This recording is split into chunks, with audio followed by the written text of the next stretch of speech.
Hey guys, thanks for tuning in to another episode on the RC Retro channel.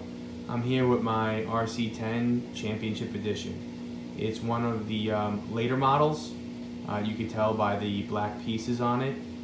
Towards the end of its production, they started to swap out some of the white nylon pieces for black until originally all the nylon pieces were black on this car.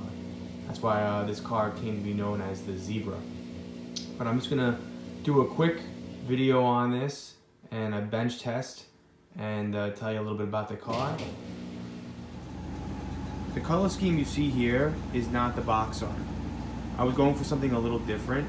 This was the body that was on the manual, and I really liked it a lot better, so this is what I went with.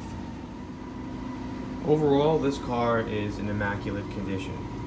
The original owner sold it to me, and there's really nothing I had to do on this.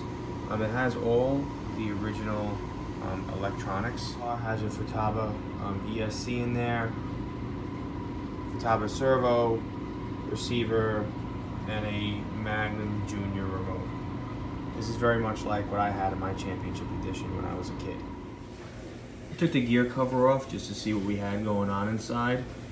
I'm not quite sure if this is new, never run, or he just replaced everything to make it look like that, but very, very clean, very, very little dirt or dust or anything in here. I mean, just with my finger here, whatever dirt there was, I just took off. The first Championship Edition RC10 came with the 6-gear transmission, and that's what I had as a kid.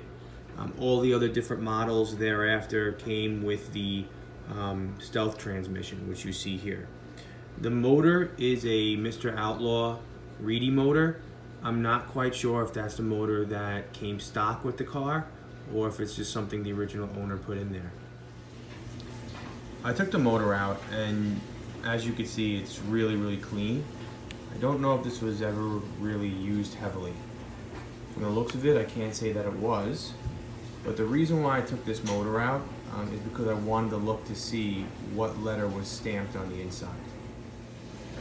Pretty much what I thought. This Championship Edition has a C stamped on the inside, and that's because this is a later Championship Edition model we're looking at.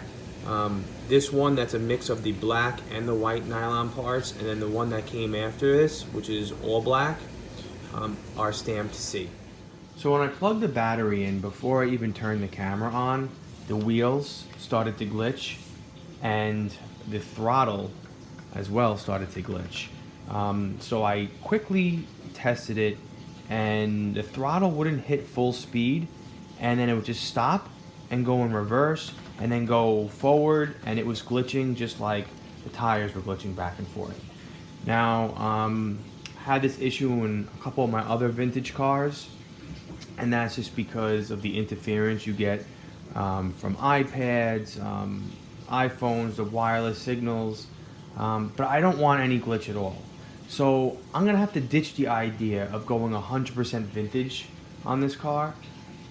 The servo is vintage, the ESC is, the motor is, everything is, except this receiver right here. This is a FlySky receiver. They are inexpensive. Some people would like to say otherwise, that they're junk. I use them in most of my cars, and I don't have any issues with them. So I'm gonna take the Futaba receiver out and leave this guy in there. And now I'm gonna bench test this so you guys can see that everything is in perfect working order.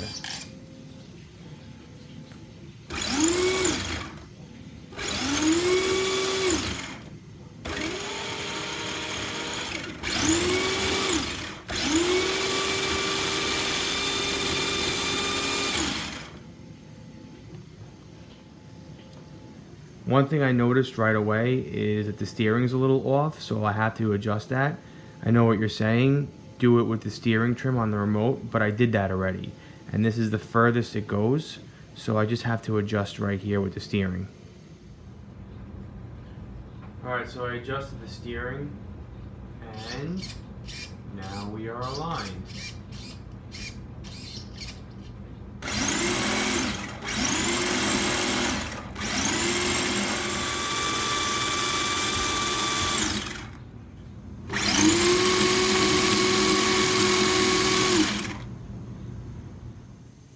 So the way the car was originally configured had the battery retainers running across, but it wouldn't fit a nickel metal battery. So I took everything out, reconfigured it. It barely fits, but it fits. Anyways, I cleaned up the wires and I took the speed control and mounted it to the shock tower, which, now that everything is cleaned up and organized, looks great and looks a lot cleaner in there. Now, if you're thinking I'm gonna run this at the end of my video, you're dead wrong. There's no way this thing is gonna touch a street or a track. The gold pan is in mint condition. There's no scratches, there's no gouges, there's no holes drilled in this other than the ones that come pre-drilled. And that's the way I plan on keeping it. If this thing does hit the ground, it's gonna be in my house on carpet, just so I can go back and forth across the living room. So that's all for right now, but after some debate, I think I actually want to give this a run outside. So I ordered one of those carbon fiber chassis protectors. When I get it and have some free time, I'll post another video. But until then, you can always check out some of my other vintage RC videos by subscribing to my channel. If you like this video, please give it a thumbs up, and as always, your support is greatly appreciated.